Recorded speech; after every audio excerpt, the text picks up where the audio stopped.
Hello everyone, and thanks for hanging out with us for the Behind the Numbers weekly listen, an e-marketer podcast made possible by Mountain. This is the Friday show that reviews the most tell me everything media and retail news stories of the week. I'm your host Marcus Johnson. In today's show, what to make of Amazon's new Amazon Style store.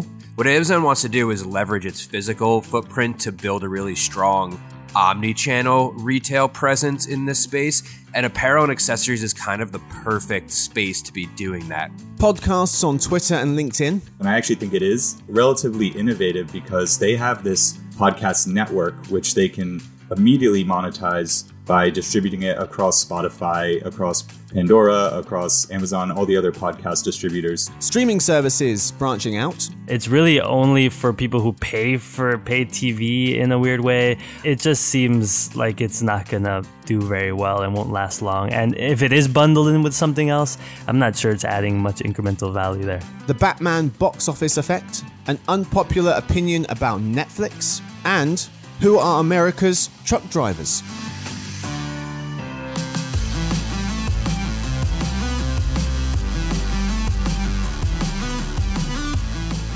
All right, folks, join me for this episode. We have three people. Let's meet them. We start with our senior analyst on our retail and e-commerce team. You know him as Blake Drosh. Hey, everybody. Hey, chat. We're also joined by one of our directors of forecasting is Oscar Orozco. Hey, Marcus. Thanks for having me. Hey, fella. And finally, one of our senior forecasting analysts is Peter Varley. Hey, Marcus. Thank you for having me. I'm so angry with you, Peter. It's Peter's last episode, everyone. I know. It's sad. I was surprised as you are. But he's here with us. It's going to be a good one, though. Yeah, it will. Let's make it happen. What we've got in store for you today, 4 segments as per usual. We start with the story of the week, Amazon's store strategy, talking about a new store concept they've got going on. We move to the game of the week where our contestants, Peter, Oscar, and Blake, will go head to head to try and win the championship belt. We then move to Uncommon Knowledge, where we'll talk about some unpopular opinions. Finally, dinner party data, random trivia bits and pieces. We start with the story of the week, Amazon's store strategy. Amazon recently announced plans to launch Amazon Style, a technology-focused store that features clothing, shoes, and accessories in an upscale LA shopping center, writes Insider Intelligence analyst Zach Stambor.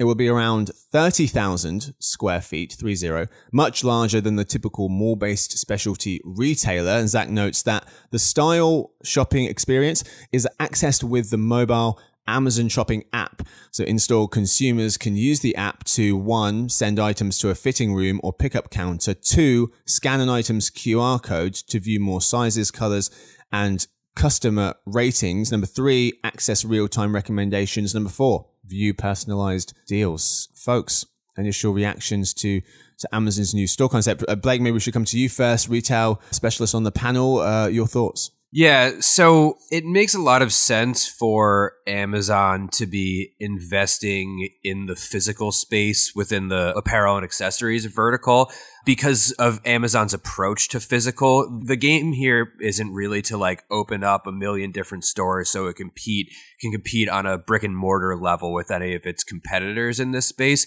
What Amazon wants to do is leverage its physical footprint to build a really strong omni-channel retail presence in this space, and apparel and accessories is kind of the perfect space to be doing that, right? Because I think we're forecasting that over the next couple of years, I think by 2025, half of apparel and accessories sales in the US are going to come from online. So that's a sizable chunk of a really large industry.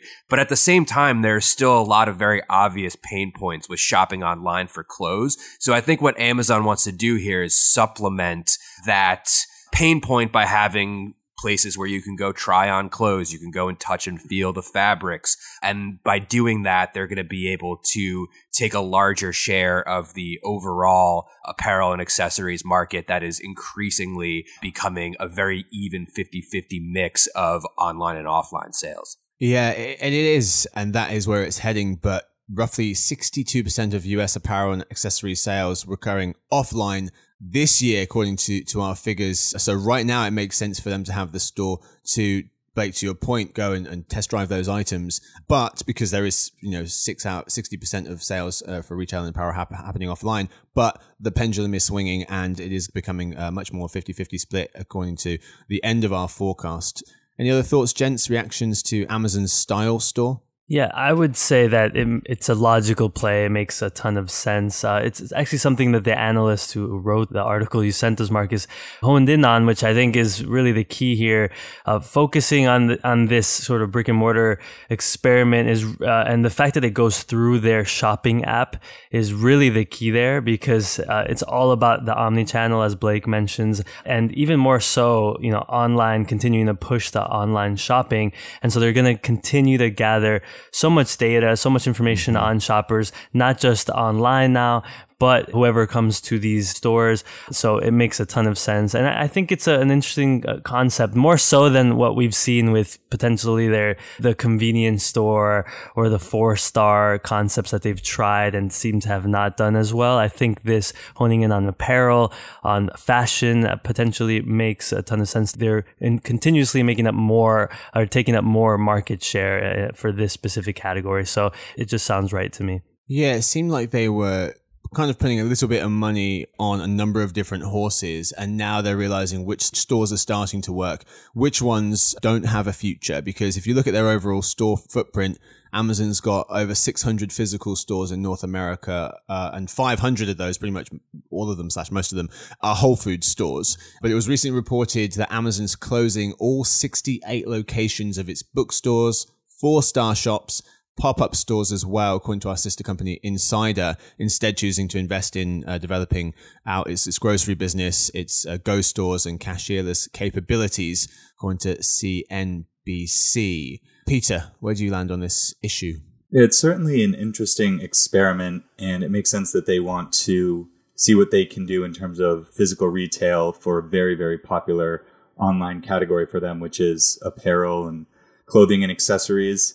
I don't know that I'm quite as optimistic about how this will turn out. I think that people buy clothing on Amazon largely just for convenience. And now with Whole Foods returns and Kohl's returns, and there's a lot of options for people to return things, which used to be more of a barrier for clothing. That has less of a barrier now.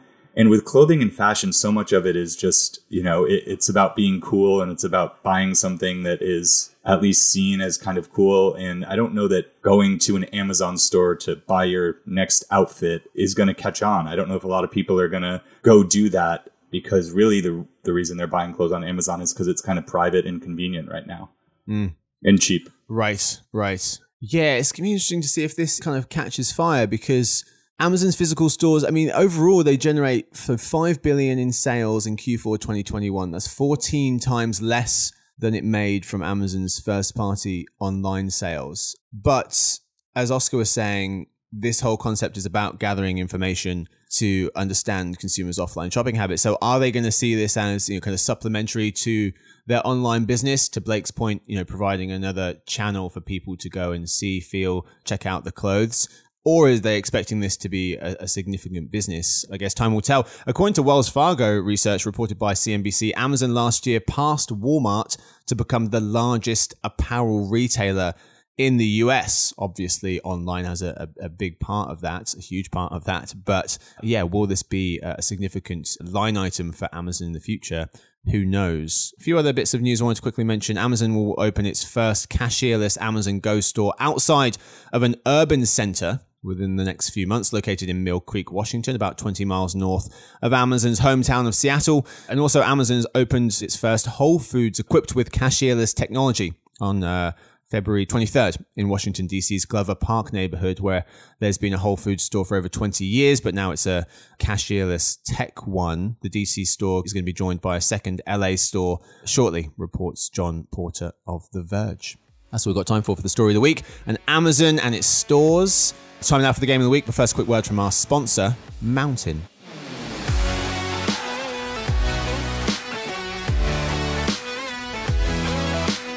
If running TV ads were as easy as paid search and social, everyone would be doing it. That's where Mountain Performance TV comes in. It's the world's first and only connected TV software platform that makes television advertising as intuitive as the rest of your self-serve performance channels, with access to premium streaming networks and technology optimized to drive performance. You have a new way to drive website visits and conversions. Visit mountain.com to learn more.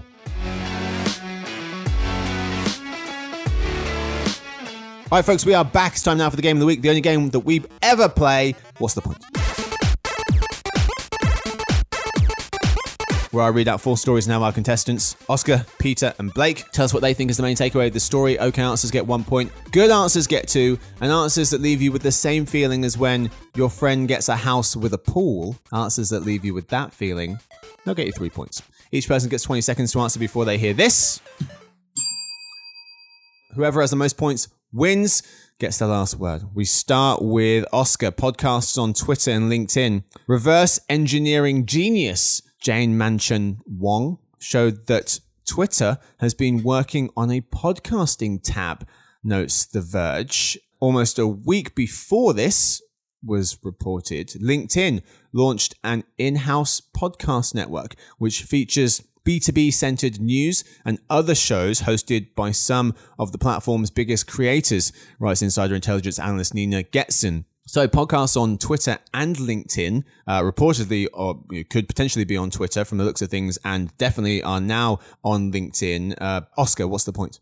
Yeah, just thinking and talking about Twitter more specifically, and even for LinkedIn. Listen, this is not innovative, fresh, or new at this stage, but any media company publisher needs to explore audio content at this stage to see if it benefits or lifts their revenues or engagement. I think it's going to be hard to compete, obviously, with the audio first platforms. But for Twitter specifically, it's been well reported that their strategy is about moving more into direct response type of ad formats. A lot of podcast ads are direct response, so it fits their strategy. It'll be interesting to see how it could potentially work well with topics, which has been so big for them. Peter. From the looks of it, it seems like Twitter and LinkedIn strategies here are pretty different. Twitter is trying to add a feature so that podcasts can be recorded and featured on the app, and they're going to try to get some synergy with their Spaces, which is the live audio. I don't know. That seems like an uphill battle for me.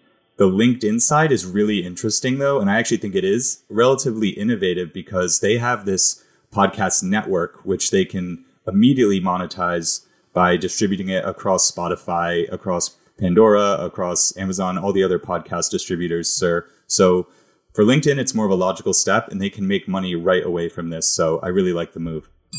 Blake. Yeah, I think both Twitter and LinkedIn capture like a small piece of creator content that's really focused around like non-video and imagery. It's more like people who are working professionals or work in the media that are basically their followings consist more on things that they write. So which is also why that Twitter wants to have like a Substack competitor and, paywall for tweets and things like that. So I think that getting into the podcast space just increases their chances of keeping those types of creators just a little bit closer to the environment of those networks rather than having themselves promote their Substacks or their Spotify podcasts through these platforms, bringing it in more. Move to our second round. We start with Peter. Streaming services branching out. Streaming platforms are doing everything they can to attract new users, launching in new markets, adding live sports, and offering ad-supported subscription tiers, bundling up as well. A few recent examples. Disney is reportedly considering a cheaper ad-supported subscription tier for Disney Plus, per the information. And Verizon is launching Plus Play, a free platform that bundles various services like Netflix, Disney Plus, Peloton, and more into a hub where users can keep track of, manage, and be alerted to new deals for subscription services, per The Verge, notes Insider Intelligence analyst Daniel Konstantinovich. So, Peter, streaming services branching out, what's the point? So it feels like anyone could benefit from an app or service that lets you know everything you're subscribed to, yes, and how much money you're spending per month. Please. I don't think you need to be a Verizon subscriber or have them do it for you. I'm sure there's free apps that already exist. In terms of the CNN Plus, it seems like they're not sure who they're going for with this new service. I don't personally really know who it's for because cable news viewers will watch CNN on cable. People who cut the cord are probably getting their news in a billion other places and won't need to pay more for CNN. So ultimately, I think CNN Plus is going to get bundled in with HBO. I don't think it's going to have super long legs to exist as a standalone paid subscription. Blake.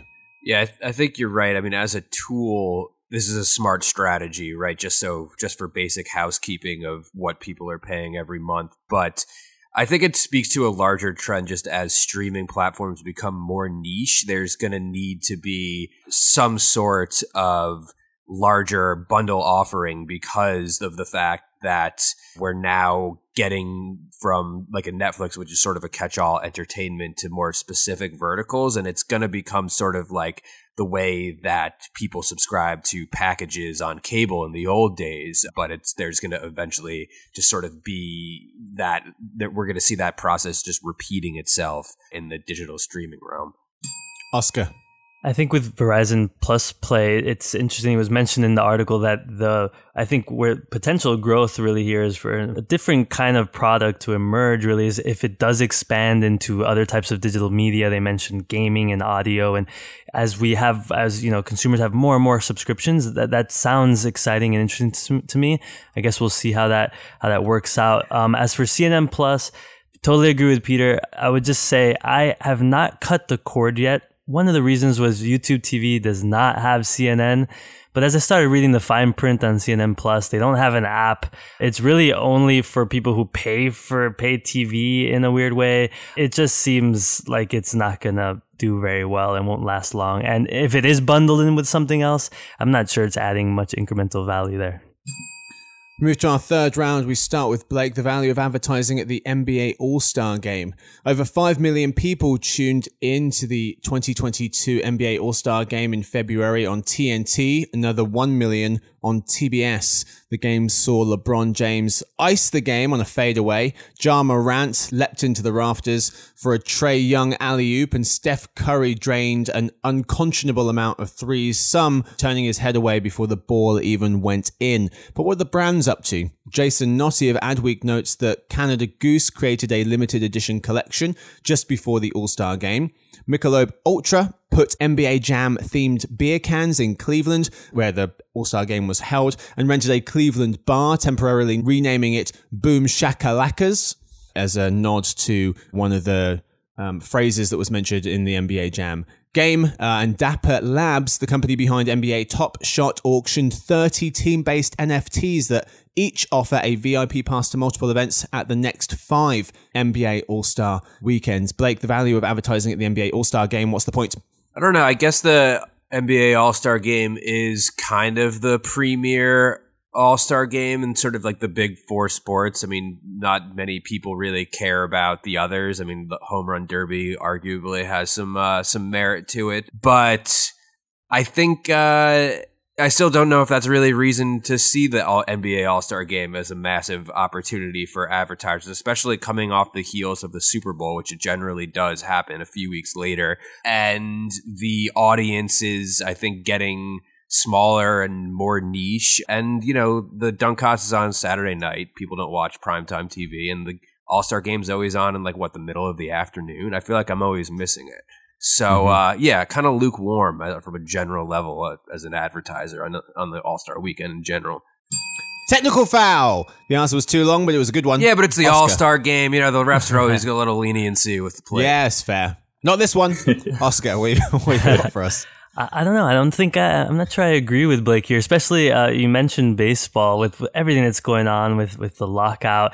I would say the baseball All-Star Game does matter, right? It decides who has home field advantage in the World Series. But I love what the NBA is doing. I love what Commissioner Adam Silver is doing. I think the NBA right now transcends that line of not just sports but entertainment, and they're getting it. And I loved a lot of these marketing ideas, whether it was the 90s video games like NBA Jam or the NFTs, of course, or the use of Twitter. So I think a lot of the other sports leagues have a lot to learn, and I think the NBA All-Star Game is a ton of fun to watch. It's the only one I do watch. Peter. I'm going to bring it back to what Blake was saying because I agree with that a bit more. I've reached a point where I feel like now it sounds like I'm making fun of you, Oscar, so take this with no offense. But I feel like the All-Star Games are for kids and for parents of kids. Like, whatever All-Star Game it is, I used to watch it in, like, when I thought these people were superheroes, so seeing them all in one place was, like, amazing. But nowadays, I really couldn't care less about an All-Star Game. You know, it's like there's so many things to watch that will not make the cut. And it's a fun time for advertisers to experiment. It's a fun environment, but at the same time, I can't imagine many people are really keeping their eyes peeled on the screen. Oscar, don't listen to him. He's pretty much half right. I definitely watched it. Yeah. I liked it back when they wore their own jersey, like the home and away versions of their own jerseys. I thought that was much cooler. That was cool. Than whatever they're up to in these silvery things from this year. Anyway, move to our final round. We start with Oscar, the Batman box office effect. Warner Brothers' The Batman became the second film in the pandemic era to cross $100 million in its recent domestic box office. The first film being Spider-Man: No Way Home last December. This gives the theatre industry a much-needed boost of optimism early in the year, notes Axios' Sarah Fisher. The only other film to land big so far this year had been Sony's action hit Uncharted, banking over $50 million in its domestic weekend opener. Comscore's senior media analyst Paul DeGarabedian thinks it's another brick in the foundation for movie theatres coming back. Oscar, the Batman box office effect, what's the point? Oh gosh, I don't think there's much to be optimistic about here. I think it's a bit of a non-story. You mentioned it. It's only the second post-pandemic movie to surpass 100 million. That action hit Uncharted, I hate to admit I've never heard of it. Yes, superhero movies. Yeah, big budget action films, these remakes, which I'm not a big fan of. Yeah, they're a big draw, but the reality is cinema has not bounced back yet to pre-pandemic levels. You know, also keep in mind it was declining for well over a decade, you know, before the pandemic. So I really still see this acceleration to, you know, at home, you know, quick releases for people to watch on the comfort of their couches. Peter. Yeah, definitely a good performance for Batman, but just to echo what Oscar's saying, we're just really seeing this bifurcation between movies that are successful in theaters and those that aren't. And it's the big Marvel and the action movies and the really big brand names that, you know, have legacy franchises. Those do really well on the big screen. I think there will be a market for those in the future. But if you're releasing a comedy or you're releasing something like Netflix did with Power of the Dog, with Benedict Cumberbatch, you know, kind of a more low-key, bit more of a artistic film, not going to have as big of an audience. Those are going to be better off just being released on your streaming service to promote your brand and acquire subscribers, because you're not going to make as much money as you ever were before the pandemic. Blake. Yeah, I agree with everyone else. I mean, I don't think there's any reason to be optimistic about movie theater going until like a real movie draws this type of box office hit. Not that, like, you know, superhero movies aren't real movies, but they're spectacles, they're experiences, right? Which like draws the theater. It's not, you know, you're not going to see the movie based on, you know, the merits of filmmaking. It's like an experience. It's a thing to do. So I think that, you know, with Peter, it's just that type of like real, like pure film experience just is not drawing people to theaters. And, you know, they really are. The fact that, you know, these Marvel movies are sucking up the budgets for major production companies now just mean that they have less money to, you know, roll the dice on other movies. So they're much more likely to just put them on streaming services, or if there's, you know, companies like Netflix that are willing to pay out bigger budgets for, you know, more serious movies. Yeah, according to the Economist Normalcy Index, where they measure how much we've gotten back to quote unquote normal being 100 in this index, and they've tracked stuff like sports attendance, retail foot traffic, flights, things like that. There's about 8 different indicators. Cinema, movie theaters being one of them, and movie theaters is so far behind the rest of them. Time spent not at home, sports attendance, retail foot traffic, even road traffic, all above 80%. Flights, office use, even public transport, all above 60%, and cinema is way down there in the 30s. So it is really, really struggling, at least according to this index. That's what we've got time for the Game of the Week. This week's winner, of course, is Peter. Not just because this is last episode, he also won on merit, but also because this is last episode. That's kind of you, Marcus. Peter, congratulations to you. You win the Game of the Week. You get the championship belts and also the final word. What do you want to tell us?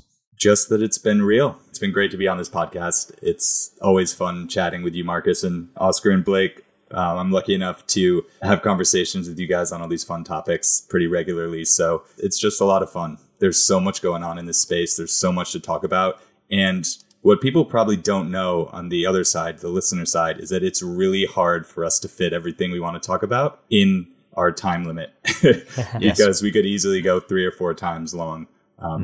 But, you know, Marcus does a good job of keeping us in check. But You spoil me. That's not true. but no, thanks, Marcus. And it's nice of you to say it was on merit, but we knew that this was a predetermined conclusion. So, Yeah, so I appreciate that. Why'd you have to say that? They would have thought it was. They could have thought it was on merit. I try to be a good sport. It's it's been an absolute pleasure having you, my friends. You'll be missed, Peter. Yep. Best of You'll luck. be greatly missed. And it's probably a good time to induct Peter into the Weekly Listen Hall of Fame. Yes! Wow. It means nothing. It does not come with First a jacket. ballot. First ballot. First ballot. Wow, that was a quick vote. Yeah. Congratulations. It really doesn't mean anything at all, but you are in there. We've got Mark Dolliver in there. Who else? That might be it. It might be just you and Mark. Yeah, I think Peter might be only the second inductee into the Hall of Fame. We're not just letting anyone in, for crying out loud. No. Wow, of course not. That's special. Congratulations to Peter. He wins the Game of the Week. He gets into the Weekly Listen Hall of Fame, which means very little. It's time now for Uncommon Knowledge. Welcome to Uncommon Knowledge, the segment where we offer up some unpopular or atypical opinions about things. We start with an unpopular opinion from the BBC Radio 1 feature, This Was Inspired By. Then an unpopular opinion from the internet. And finally, we get an unpopular opinion from one of our analysts related to the media world. We start with an unpopular opinion from a Radio 1 show. And their one was, Bond villains were better when they had cats. Are they? I never understood why what. I don't think the cats have anything to do with the fact that Bond villains were better when, you know, during the golden age of James Bond, when the films were just largely better in general. Ooh, I don't know about and that. they tended to have cats. Uh-oh. Oh, come on. The recent franchise has been incredible with amazing villains. It's hard. A lot of those early movies, I mean, they were fun, but they could be a bit silly, a bit simple, potentially. So scratch this unpopular opinion. So- We've got a new one. Bond villains were better back in the old days. That seems to be the unpopular opinion here. Peter, where do you land? Yeah, go ahead, Peter. Chime in here. I wish I knew my Bond lore a little bit better, but Javier Bardem, the villain in Skyfall, was amazing. So good. He brings the whole group of Daniel Craig franchise villains up a notch, kind of on average, because he was so good. But other than that, I don't know. I'm a sucker for the old villains going against Sean Connery. So Have you seen No Country for Old Men? yes. Oh, That's what scary. I saw him from No Country for Old Men Goodness. every time I saw him in Skyfall, and it made it 2 times as scary. With the cattle prod walking around about to do yeah, something. it's terrifying. Goldfinger. I'm just thinking of him. The villain in that movie, which is like 60 years old now, was good. But yeah, I mean, Javier Bardem, recent guy's much better. Agree, Oscar. This, let's take one from the internet. This one is another unpopular opinion. Oatmeal raisin cookies are just as good as chocolate chip cookies. Time to bring justice to the raisin. That's false. I mean, So they're false. good, but like the chocolate chip cookie is the elite cookie. Thank you, Blake. Come on. Yeah. All right, I'm glad we could. This I'm is an glad easy Oscar one. and I could agree here. Yeah. Okay, we're back. Everything needs Peter? chocolate. They want to make the podcast Hall of Fame one day, and if you say an oatmeal cookie is better than a chocolate chip, you're automatically disqualified. It's like taking Exactly. steroids. I'm not going to do that. All right, glad we settled that one. I don't mind a good raisin, but it's not better. It's not even close. Sorry, raisin. Okay, we've got one from our analysts now, an unpopular opinion, and Peter is going to tee us up with this week's unpopular opinion. So my unpopular opinion is that Netflix is going to add advertisements in the next 3 years or so, sometime in the future, but not immediately. A lot of people in the media world love to talk about this and argue it and, you know, have long conversations about the pros and cons. Recent news that Disney Plus is launching an ad-supported tier is really what made me realize and believe that Netflix is going to follow suit eventually as they look for other revenue streams and as there's pressure from Wall Street to really grow their business in the US and Canada. We talk about how tight it is in terms of people's budgets for subscriptions. There's so many SVOD platforms that people are paying for. So while Netflix could raise their prices for their individual plans and family plans, It's not clear right now how much room they have to increase. I think they do have some over the next couple of years, but at the same time, they're only growing US Canada paid subscribers by 2%. That's 2% year over year growth by the end of 2021. So that's pretty flat. And the way that they're going to grow revenues significantly would be if they added some sort of ad tier to add to their subscription revenue. So that is my prediction, or unpopular opinion, if you will. And Oscar, you disagree? Yeah, okay, I'm not saying that it'll never happen, never say never.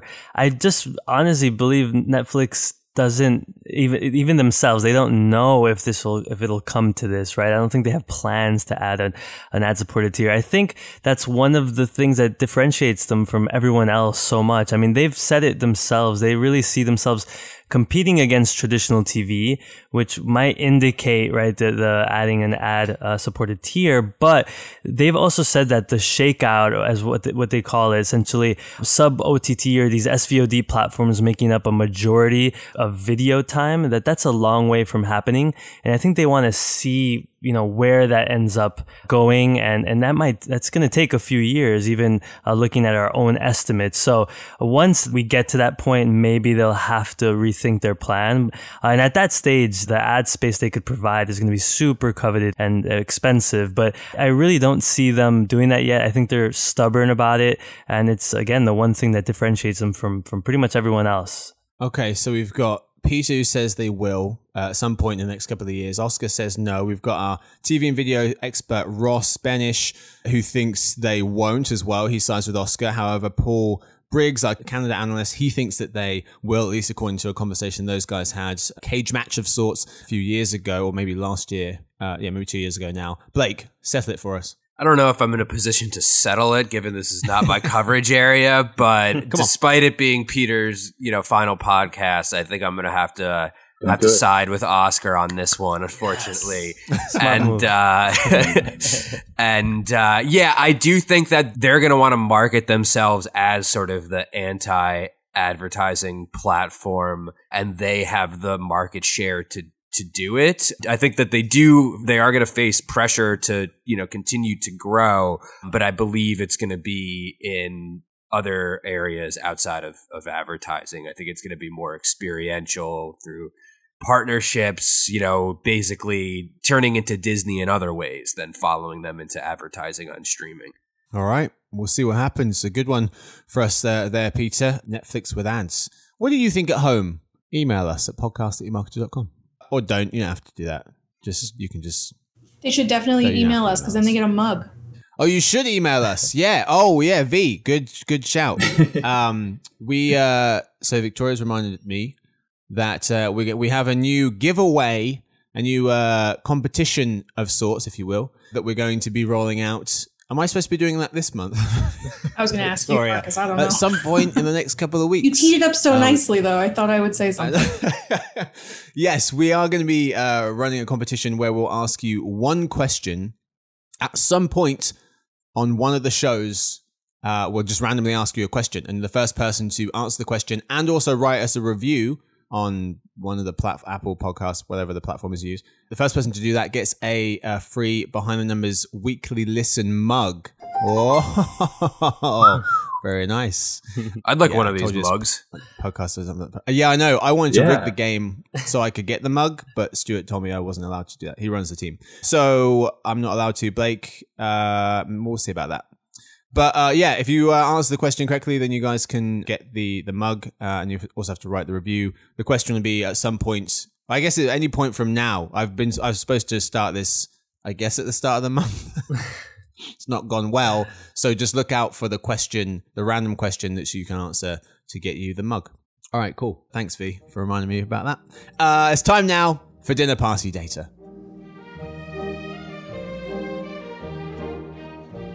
This is the part of the show where we tell you the most interesting thing that we've recently learned.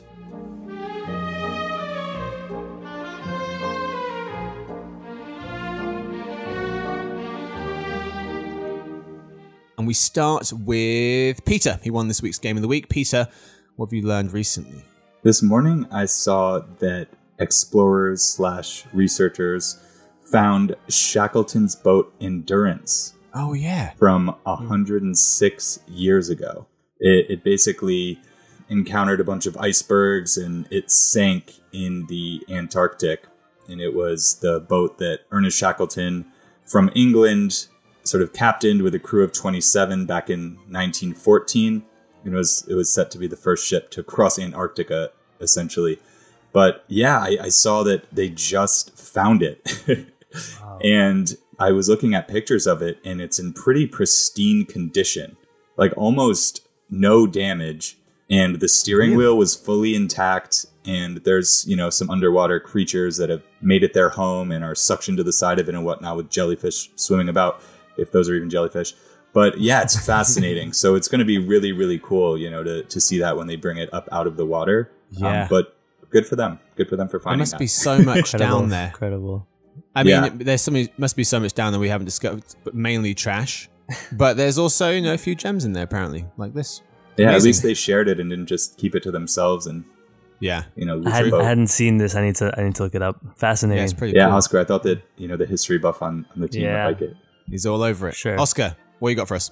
All right. Well, great. So, unfortunately, it's going to tie back to what's going on in Ukraine and the invasion and the horrible situation there. But I came across a study and I thought it was enlightening. It was about the global state of freedom and democracy and what's going on there, suggesting that, what's happening with Russia is the latest example of, just autocracies becoming bolder, more radical. So this report, a 2022 report, very recent from the Freedom House Foundation in Washington, D.C., it's entitled The Global Expansion of Authoritarian Rule, took a look at some data to sort of show what's happening right around the world. So they highlighted that in 2021 was the 16th consecutive year that there was a decline in global freedom. So as of today, 38% of the global population lives in 66 countries that are rated as not free.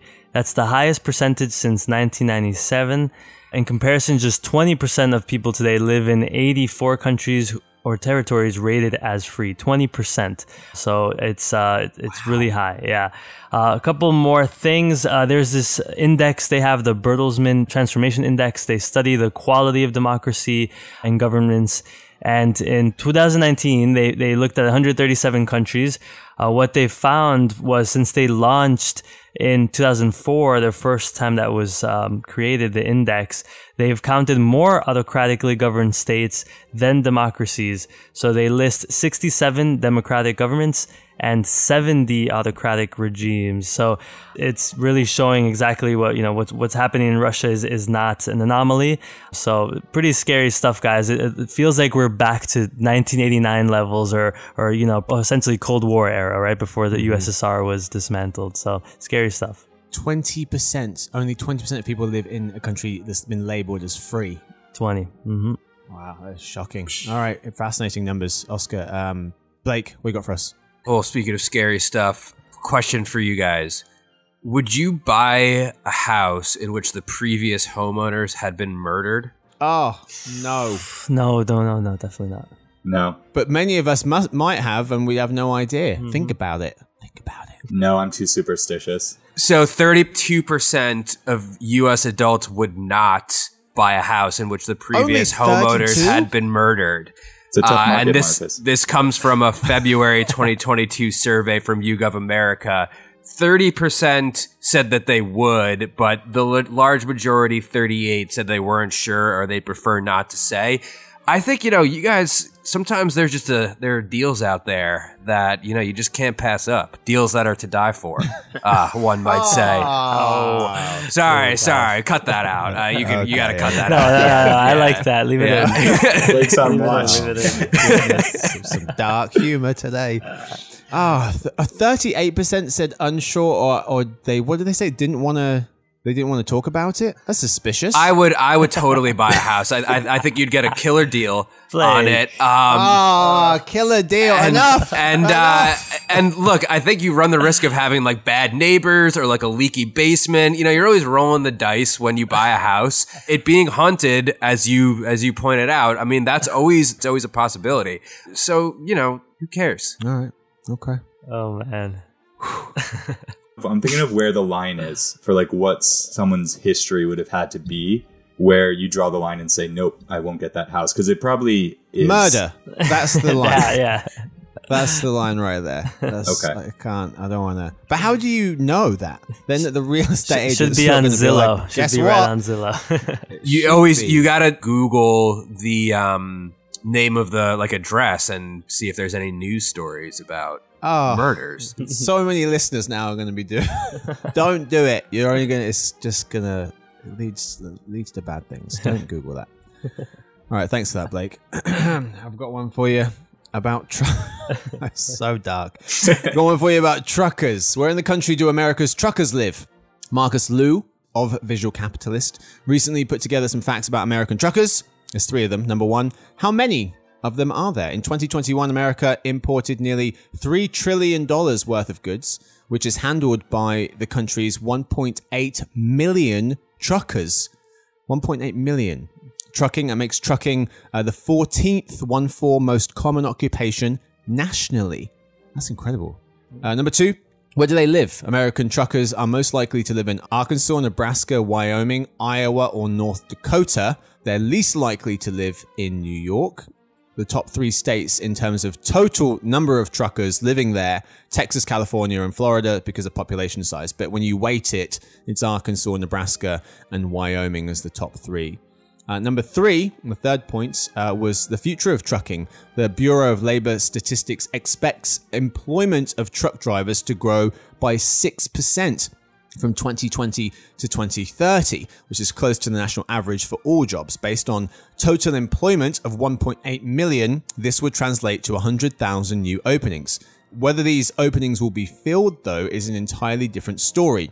In the American Trucking Association's latest report, analysts estimate that the industry will need to recruit 1 million drivers just to replace retiring drivers or those that leave voluntarily. So even though it's a quote-unquote growing space, it's hard to fill these positions. I should just drive a truck because I move around so much. I might as well get paid to ship some things from one place to another. I'm surprised it wasn't like Texas as the you know where the most truckers live. I actually grew up with someone whose father was a trucker here in New York, so you do see them everywhere. Yeah, I did. Very cool. Very cool. All right, well that's all we've got time for today's episode. Thank you so much to my guests. We thank Oscar. Thanks for having me, Marcus. Of course, thank you to Blake. Good to be here. Yes, sir. Thank you to Peter, this week's winner of the Game of the Week and inductee into the Weekly Listen Hall of Fame. It's an honor. Thanks so much, Marcus. It's always a pleasure and great time to be on the podcast. Mate, the pleasure's been all ours. I speak on behalf of everyone on the podcast and everyone listening. Thank you so much for being part of it. Thank you to Victoria. She edits the show. Thank you to everyone listening. To ask us questions or just say hi, you can email us at podcast@emarketer.com. We'll see you guys on Monday for the Behind the Numbers Daily and eMarketer podcast made possible by Mountain. Happiest of weekends. And just to be clear, folks, Victoria does have a last name, okay? Evelyn Mitchell, one of our analysts, recently told me that the number of times I've heard her referred to as Victoria, who edits the show, is hilarious to me. It sounds like her last name is who edits the show. That's an insane thought, Evelyn, okay? But it's true. That is her last name. It's sheer coincidence. In case anyone else wanted a visual of you know, phonetically kind of how I'm seeing it here, I put it in the chat. But it's the show. It's Nordic. Yeah. Oh, too good.